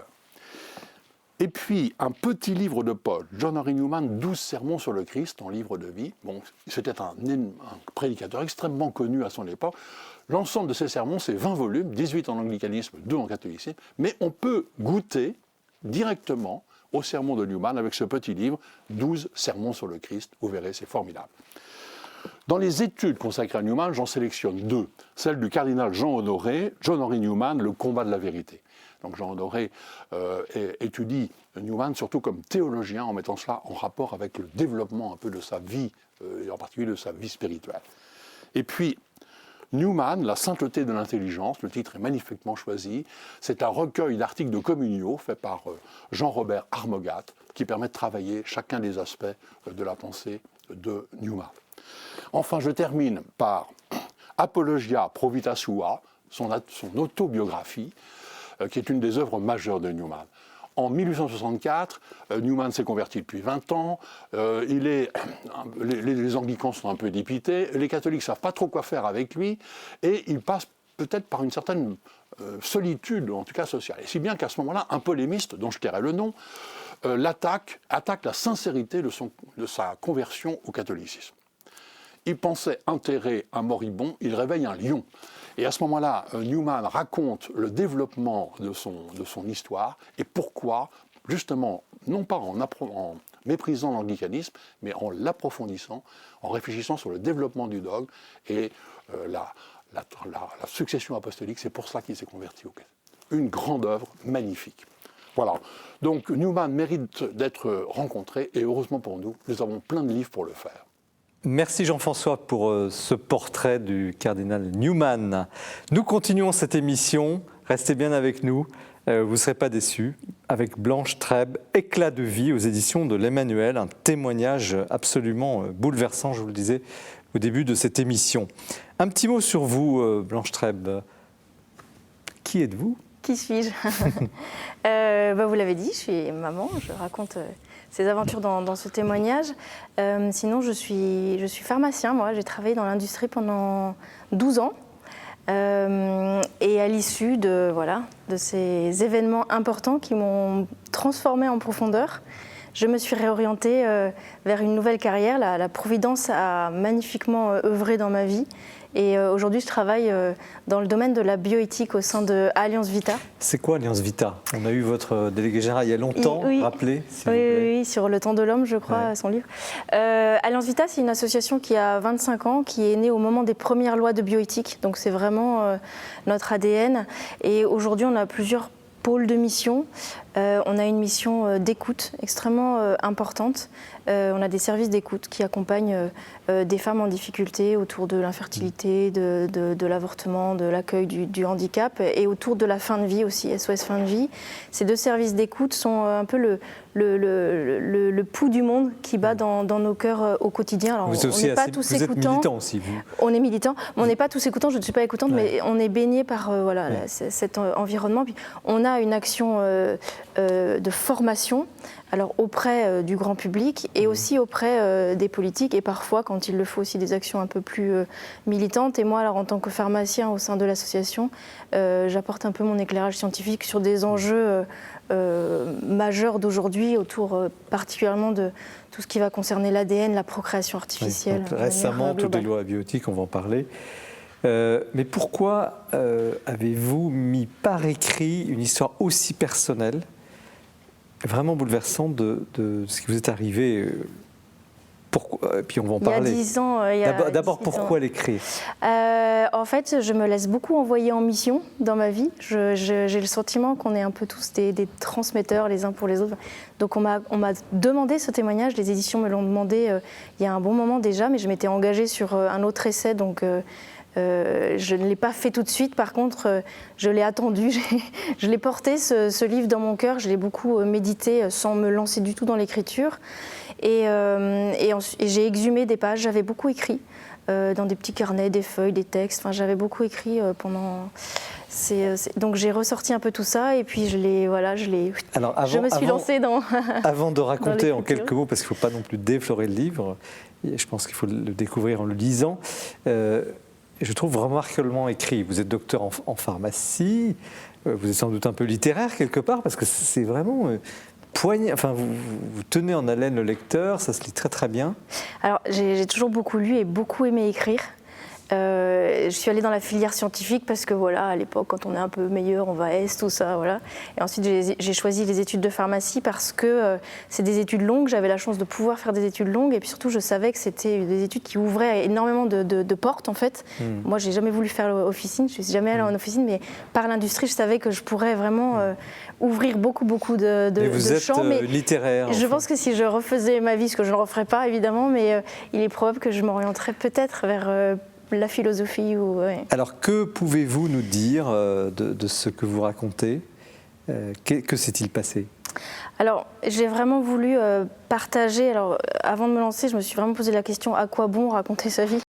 Donc, j'ai vraiment cherché à creuser qu'est-ce que j'ai compris de ce qui m'est arrivé, qu'est-ce qu'il est utile de partager. J'ai vraiment essayé de laisser très vite une place au lecteur, en fait, sans imposer ma façon mais en partageant simplement. Vraiment, du coup, c'est un peu sans phare. C'est vraiment. Mais racontez-nous en quelques mots l'histoire. Alors l'histoire, c'est que à l'issue de la naissance de mon premier enfant, j'ai subi une erreur médicale très grave. j'ignorais, puisque j'ai mis longtemps finalement à le comprendre, à le découvrir, et puis finalement à ce que aussi l'hôpital me dévoile petit à petit des documents, enfin, voilà, que je fasse un peu une enquête finalement, jusqu'à découvrir l'ampleur de la catastrophe qui m'a vraiment beaucoup abîmée et pratiquement rendu stérile en fait. Et après je raconte un peu le désespoir par lequel je suis passée, les questionnements jusqu'où, la technique, comment, pourquoi. Et j'ai vraiment senti cette énergie que peut mettre une femme pour pouvoir un jour redonner la vie, quoi. C'est vraiment Vous aviez eu un premier enfant ? J'avais eu un premier enfant, voilà, et je découvrais à peine en fait ce bonheur m'est tombé dessus. Je m'attendais pas assez à ça, à ce point-là. Et au même moment, assez vite, je me suis dit en fait c'est beau, mais ça vient d'être volé. Et le fait que ce soit une erreur médicale, c'est vraiment très violent. Avec vivre. un cynisme terrible du corps médical. Vous racontez, il y a des pages où finalement on reconnaît l'erreur, mais on la considère comme normale et les conséquences n'ont aucune importance. Alors je raconte pas tout. Après, effectivement, l'erreur a pu être reconnue d'une autre manière, mais c'est vrai qu'il n'y a jamais eu de pardon. Et ça, c'est difficile aussi. Mais après, je suis vraiment réconciliée avec le monde hospitalier, parce que d'un autre côté, ils ont été absolument extraordinaires. Parce que la suite du livre, voilà. Qu'est-ce qu'on peut en dire sans aller trop loin? On peut dire que la vie ne tient qu'à un film et que ça vaut vraiment la peine de se battre, mais vraiment dans, comment dirais-je, avec foi aussi. C'est-à-dire que moi, j'ai eu cette chance incroyable de ne jamais me sentir seule, de ne pas vivre ça comme une punition ou une malédiction ou quoi que ce soit, mais vraiment de sentir toujours le Christ à mes côtés. Et ça, pour moi, ça a été un immense cadeau, parce que je n'ai pas traversé tout ça dans la colère. J'ai toujours eu ce cadeau d'une certaine paix, même au plus noir de la souffrance. Et ça, c'est vraiment un cadeau que j'ai voulu partager quand même, aussi. On peut dire qu'il y a eu un deuxième enfant, très difficilement, mais il est arrivé. Donc, je ne rentre pas dans les détails, mais vous avez fait preuve d'un courage, évidemment. Et on a envie de vous saluer respectueusement. Et puis en même temps, d'un abandon, vous venez de le dire, c'est un livre de spiritualité, c'est un livre sur la vie. Un témoignage de foi. Ouais. Et aussi, ce que j'ai vraiment voulu rendre, parce que je pense que ça peut être, j'allais dire un cadeau, peut-être, pourquoi pas, mais montrer qu'en fait, un mariage, un couple, c'est pas un long fleuve tranquille, et que des épreuves nous arrivent à tous, hein, et qu'on peut vraiment se trouver dans une profonde détresse et surmonter en fait à deux. Même si on ne se comprend pas, moi j'ai mesuré à quel point l'homme et la femme vivent les choses différemment, mais mon mari a eu un rôle incroyable. Il est présent dans mon livre. D'ailleurs, les hommes qui ont eu entre les mains mon livre déjà me font toujours un retour poignant sur ce qu'ils ont, en tant qu'hommes, ressenti dans la lecture de mon livre. Et aujourd'hui, on a traversé tout ça, et je pense que c'est important de le savoir aussi. Sur la question du pardon, vous dites j'ai pas reçu de pardon du corps médical, mais en même temps, il vous a aidé ensuite, ce corps médical, à redonner la vie. C'est pas les mêmes médecins, en effet. C'est pas les mêmes, mais c'est quand même, voilà. Et est-ce que vous, au fond de vous, vous avez réussi à vraiment pardonner totalement? Pas vraiment. D'ailleurs, dans ma conclusion, je parle un petit peu de ça. Le pardon, c'est vraiment... je croyais avoir pardonné, et lors d'une retraite de guérison, je me suis dit, ah ben non, pas du tout, tu fais ta prétentieuse là quand tu crois que tu as pardonné. C'est extrêmement complexe, le pardon, surtout quand il n'y a pas eu de demande de pardon. Donc c'est vraiment quelque chose du coup qui est de l'ordre de son cœur, et puis de sa relation aussi à Dieu, bien sûr. Et c'est là, je l'ai déjà entrevu, donc je sais qu'il existe, qu'il est possible. En tout cas, le fait de ne pas avoir complètement pardonné pour l'instant n'est pas une grande souffrance. C'est une petite morsure quand même, mais je sens que c'est un long chemin. Là aussi, il faut être humble avec soi-même et s'accueillir aussi avec cette difficulté-là. Et en tout cas, je mesure vraiment que le pardon, c'est un mot extraordinaire, parce que c'est pardon. Et je crois qu'il adviendra sans doute plus pardon que par mes propres forces. Alors vous êtes aussi une femme de combat, parce que dans le livre, encore une fois, c'est presque à chaque page, il y a à la fois l'espérance, la douleur, et ça peut parler aussi à beaucoup parmi nous, vous qui nous regardez, c'est une façon de... Vous faites comprendre quelque chose de la nature humaine. Et ce livre, il est aussi un livre de combat peut-être. C'est un livre sur la vie, c'est une très belle histoire, dure et belle, mais dans un contexte complexe. La France vient de réviser les lois bioéthiques, il y a eu ces manifestations. Est-ce que ce livre est aussi un message ? Déconnecté, là pour le coup, d'une forme peut-être d'actualité, ou parce que voilà, c'est... Dans mon actualité, c'est plutôt les 10 ans de la Toussaint où j'ai perdu un enfant d'ailleurs. Donc il y a une vraie résonance, il y a une vraie providence qui s'est mise aussi dans la temporalité de ce livre. Mais en fait, ce livre explique par lui-même pourquoi aujourd'hui je fais ce travail, avec passion d'ailleurs. C'est les racines en fait de mon engagement. Est-ce que c'est un livre politique ? Probablement un peu, mais en tout cas, ce n'est pas l'objectif que j'ai voulu lui donner. J'ai voulu vraiment ouvrir mon cœur, donner à ceux qui le liront les lunettes que moi j'ai eues pour partager ce que j'ai compris de la vie naissante en particulier. Quel est ce message ? C'est que la vie est extrêmement précieuse, belle, et qu'elle est donnée en fait. La vie est un don, c'est pas quelque chose qu'on peut complètement maîtriser. Elle est vraiment à accueillir et à protéger, et parfois elle nous est aussi enlevée, et c'est douloureux. Et c'est vraiment, voilà, c'est plus un partage et un cadeau, et chacun le reçoit avec son histoire à lui aussi, je pense. Est-ce que vous êtes devenue une autre femme ? On se pose la question en vous lisant, parce que vous avez quand même casqué, si vous permettez, dans un langage un peu vulgaire, mais vous avez vraiment traversé des choses difficiles. Vous étiez ce que vous étiez, vous êtes mère, épouse, vous venez de le dire. Est-ce que la souffrance vous a métamorphosé ?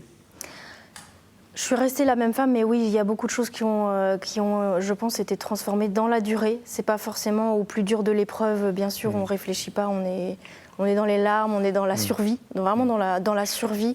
Évidemment, après, c'est plus tard, quand la morsure de la souffrance commence à relâcher un peu son étreinte, qu'on commence à plus réfléchir, à accueillir, et pas forcément à chercher du sens à la force du poignet, mais à recevoir aussi finalement le sens, et à se laisser aussi envoyer. Je crois que nos blessures, elles sont des lieux où peuvent rentrer la rancœur, l'animosité ou la haine, ou des choses, et aussi des lieux de grâce.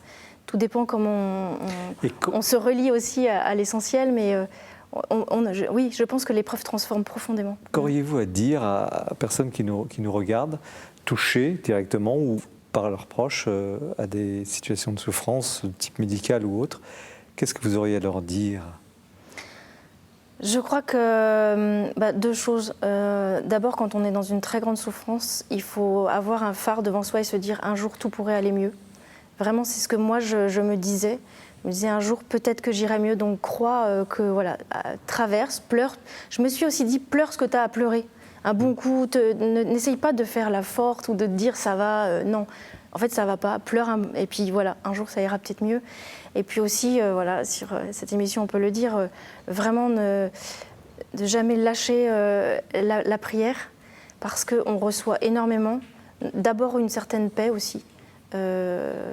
Et puis des signes peuvent nous aider. Enfin, moi, je témoigne de quelques signes. Il y en a eu tellement d'autres, j'aurais pu faire beaucoup plus gros. Mais de quelques signes magnifiques que j'ai eu la chance de recevoir et qui vraiment ont été des cailloux dans une vallée de larmes sur lesquels j'ai vraiment pris pied et puis surmonté et être pleine de joie maintenant.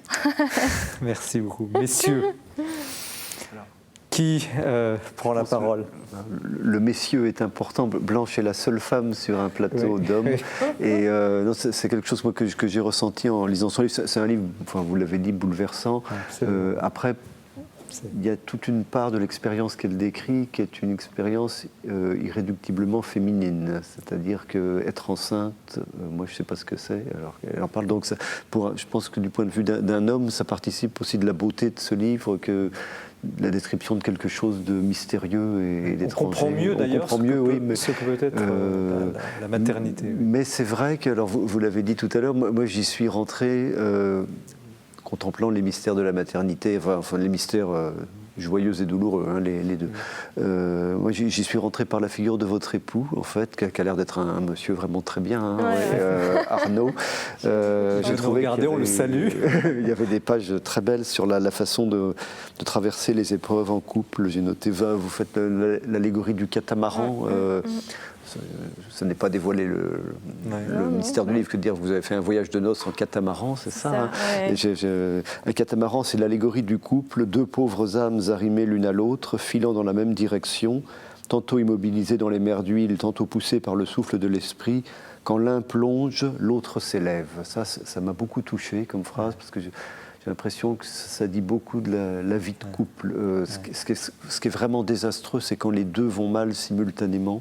Et ça, c'est peut-être ce qui peut arriver de pire. Mais dans votre livre, on voit bien comment, alternativement, vous vous épaulez et relevez l'un l'autre. Et ça, j'ai trouvé ça très beau comme description. Jean-François Colossimo. Moi, je crois, ne nous y trompons pas, parce qu'elle a l'air comme ça, très douce et tout, mais c'est une lame, c'est une épée, c'est une plume, sans rire. C'est-à-dire que moi, pour dire la vérité, j'appréhendais un peu. Je suis éditeur, donc une confession de femme, un document, comme on dit dans le monde de l'édition, un document, c'est bien, particulièrement tous les problèmes que vous évoquez, ça ne fait pas forcément un livre. Là, on est face à un livre. Elle a un véritable talent, Blanche Sterb, pour décrire les choses. Elle est sans concession. C'est un livre très violent par moments. Oui. Elle exerce sa violence sur tout son environnement, sur elle-même. Donc c'est un tempérament d'écrivain. C'est-à-dire que la vérité, pour le coup, compte beaucoup pour elle. Et c'est pour ça qu'elle arrive à la retranscrire dans des formules très fortes. C'est un peu un livre, par moments, qui est un peu au couteau, au sabre, n'est-ce pas, qui taille dans le réel, qui taille dans les illusions heureuses ou les illusions malheureuses, enfin, etc. On est face à, je crois, un véritable talent. Et moi, j'aimerais lui dire, évidemment, ça, c'est sa vie, c'est une tranche de sa vie. Mais si ça peut toucher les autres, c'est parce qu'il y a aussi cette transmutation littéraire et que je lui souhaite vivement de se mettre à la fiction. Je crois qu'elle a le talent. Non, mais en plus, je ne suis pas un éditeur de fiction, c'est pas un appel du pied. On verra après l'émission, peut-être vous proposer un contrat de livre. Je pense véritablement qu'elle a, voilà, que ce n'est pas un document, parce qu'un document, c'est encore une fois un témoignage, c'est quelqu'un qui raconte, et puis ce témoignage peut être important pour beaucoup de gens. Encore une fois, ça ne fait pas forcément un livre. Pour que ça fasse un livre, il faut qu'il y ait un ton, une voix. Que comme on le dit dans les chorales, la voix soit posée. Non seulement sa voix est posée, mais elle est tranchante. Et j'ai beaucoup apprécié cette manière, certainement poussée par le malheur, mais aussi d'être dans une lucidité parfois un peu vertigineuse par rapport au monde environnant. Et ça, je crois que c'est la transformation par la spiritualité, mais c'est aussi la transformation par la littérature, dans ce que la littérature et la spiritualité peuvent quand même avoir de consonance. Et donc on attend vivement ces romans, pourquoi pas non plus aussi, des ouvrages pour la jeunesse. On va y aller un peu moins fort, un peu moins dur. J'ai eu la même idée, je ne vais pas en parler maintenant.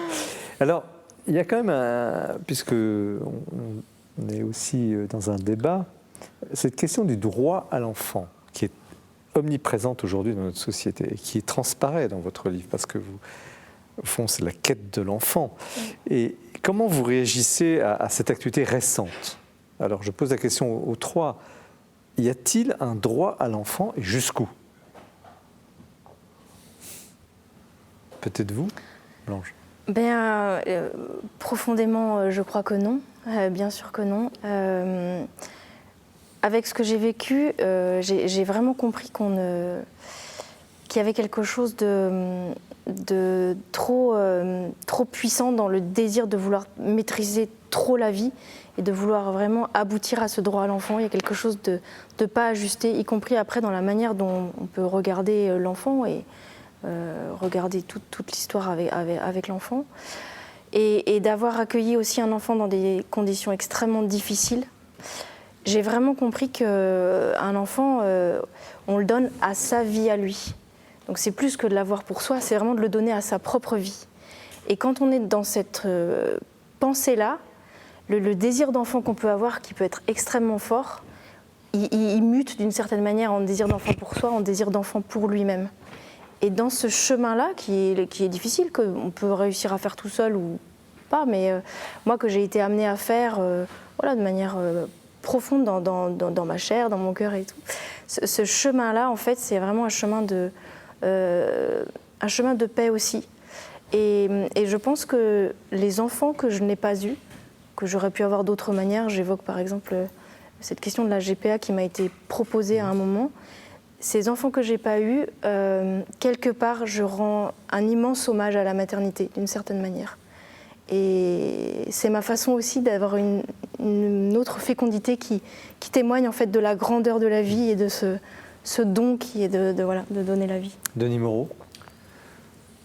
Non, sur le fond, je recouperais ce que vous venez de dire. Je pense que c'est compliqué parce qu'il ne faut pas oublier que ça renvoie à des situations individuelles extrêmement compliquées et douloureuses. Oui, justement. Et donc, se garder peut-être de trancher trop vite dans le confort d'un plateau de télévision. Enfin, je pense ici à certaines de mes connaissances qui ont eu recours à des fécondations artificielles. Et voilà, bon, ne pas juger trop vite. Après, moi, ce qui m'inquiète en tant que philosophe, sur le fond, c'est cette espèce de fantasme de maîtrise absolue.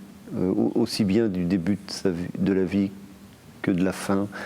Et je trouve le début de vie, c'est vraiment compliqué, mais je suis plus inquiet pour la fin. C'est-à-dire ce que je vois se profiler à présent, c'est le suicide assisté, l'euthanasie, etc. Et j'ai l'impression que ça fera encore plus de dégâts, peut-être, que ce qui est en train de se passer autour des commencements de vie qui restent un peu minoritaires. Jean-François Colossimo. Oui, enfin, moi je crois que le problème de fond, on le connaît, c'est que les droits de l'homme sont compris, non pas dans une forme de limitation à une compréhension commune de l'humain, mais sont compris comme en fait une invitation à un droit à avoir toujours plus de droits subjectifs. Bon, ça c'est un problème général qui ne concerne pas que la question de la maternité, c'est un problème général de notre compréhension des choses et de notre rapport à la limite et à l'illimitation. Et cette limitation peut prendre d'autres visages. Maintenant, je dirais que, vous voyez, vous m'avez décrit comme orthodoxe, moi je serais très pape François, de la même manière qu'il refuse de distinguer la question de l'écologie de la question de la justice sociale. De la même façon, je dirais, prenons garde à ce que les religions, évidemment, parce qu'elles sont chassées du reste de la vie, se concentrent peut-être parfois un peu trop sur la naissance et la mort, qui restent effectivement des mystères, même à nos contemporains. C'est l'ensemble de la vie qu'il faut penser, et on ne va pas penser cet ensemble de la vie tout seul dans notre coin. Il faut, je crois, vraiment qu'on ait quelque chose à dire, non seulement sur la naissance et la mort, mais sur la vie tout court et tout ce qu'il y a entre. Et là-dessus, je dirais, il faut se battre contre la tentation de s'instituer en donateur de leçons. Ce n'est pas les principes abstraits qui créent la vie. C'est le témoignage de vie qui peut emporter quelque chose. Et donc, de ce point de vue-là, vous voyez, on est toujours au même point qu'il y a 2000 ans. On a besoin de témoins. Alors justement, on sort d'une période... On a besoin de témoins, on n'a pas besoin de trop de principes, encore une fois, qui seraient imposés de l'extérieur sur des gens, Denis Moreau l'a dit, qui... parfois sont aussi dans des situations de souffrance. On parlait tout à l'heure de culture chrétienne, on a parlé de politique, au fond, pas de politique chrétienne, mais de présence de croyants dans la société. Quel est le juste, vous venez de l'évoquer Jean-François, mais quel est le juste positionnement d'une militance, d'un combat pour défendre, j'emploie le mot défendre, pour poser la question, je ne sais pas si c'est le bon mot, défendre la vie du début à la fin, la vie dans son ensemble, vous venez de le dire très justement, Jean-François Colossimo. Quel est le juste positionnement d'une, entre guillemets, militance religieuse, chrétienne?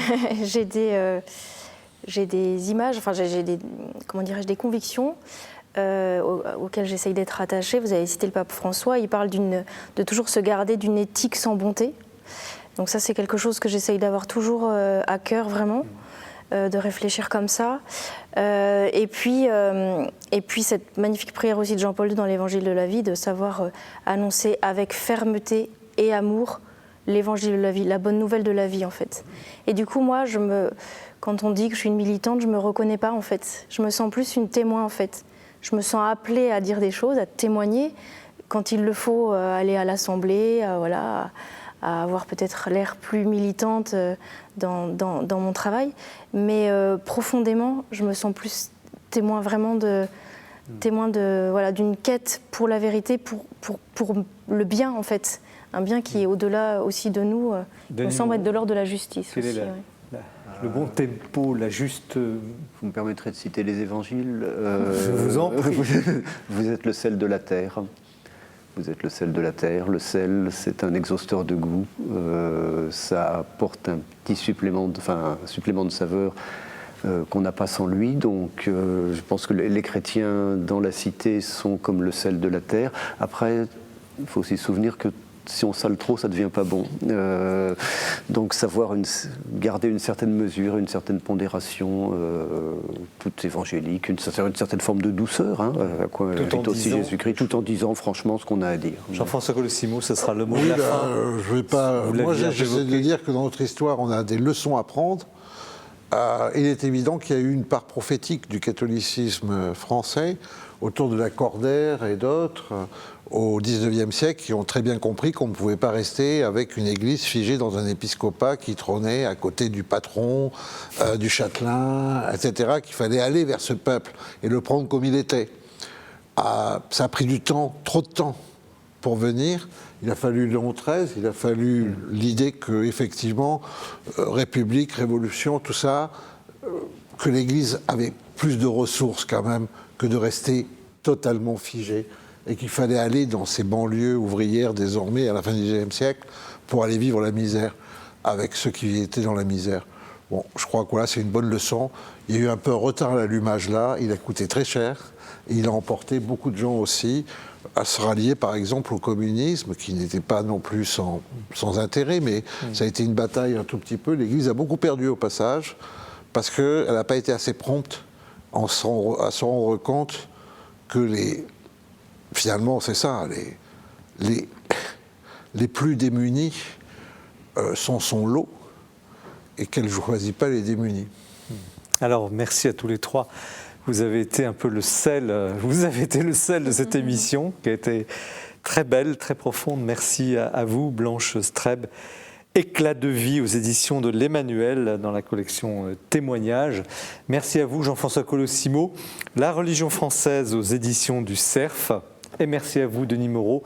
Nul n'est prophète en son pays, ces paroles d'évangile aux origines de nos formules familières aux éditions du Seuil. 3 livres magnifiques. Je vous souhaite évidemment une bonne lecture. C'est le sens de cette émission, partager cette passion pour le livre avec leurs auteurs. Nous avons la chance de les avoir, nous les remercions encore. Très bonne soirée, nous nous retrouvons le mois prochain. Et l'émission, vous pouvez la retrouver sur les sites de KTO, Jour de Seigneur, la Procure. Au revoir.